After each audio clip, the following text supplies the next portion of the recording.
9 point आता है कि भारतीय कागज पर रोक भारतीय नागरिकों के बाहर प्राय एक छोटा उपनगर होता था जहां कागज बनता था। ब्रिटिश शासकों ने भारतीय कार्यालयों में ब्रिटेन से बने कागज का उपयोग करना अनिवार्य कर दिया। इससे भारत के कागज उद्योग को क्षति पहुंची। आज भी भारत के बहुत से नगरों में कागज मोहल्ला के नाम से स्थान मिलते हैं।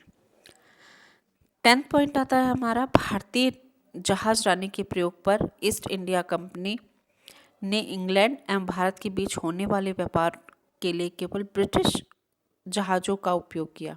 इससे भारतीय नौ परिवहन उद्योग पर संकट खड़ा हो गया।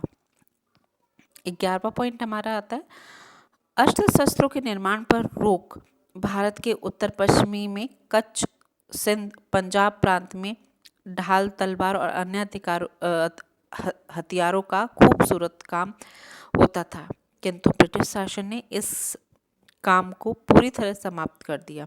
अंग्रेजी शासन ने हथियारों से लैस रहने और उनके उपयोग की आवश्यकता को समाप्त कर दिया, उन पर प्रतिबंध लगा दिया। इस कारण उद्योग भी नष्ट हो गए।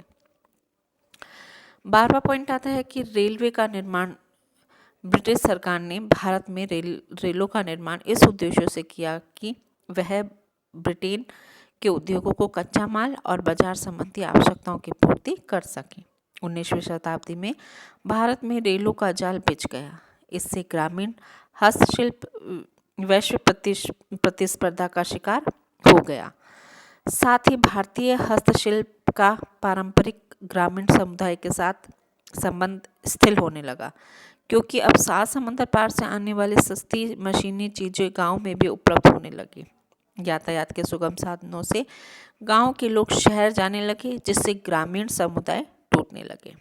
सस्ती यूरोपीय सूती कपड़े और बर्तन के अत्यधिक आयात से ग्रामीण हस्तकला उद्योग नष्ट हो गए। अब 13वां पॉइंट आता है, अकालों का दुष्प्रभाव पड़ा। ब्रिटिश शासन स्थापना के बाद पड़ने वाले अकालों ने भी कुटीर उद्योग के पतन में योगदान दिया।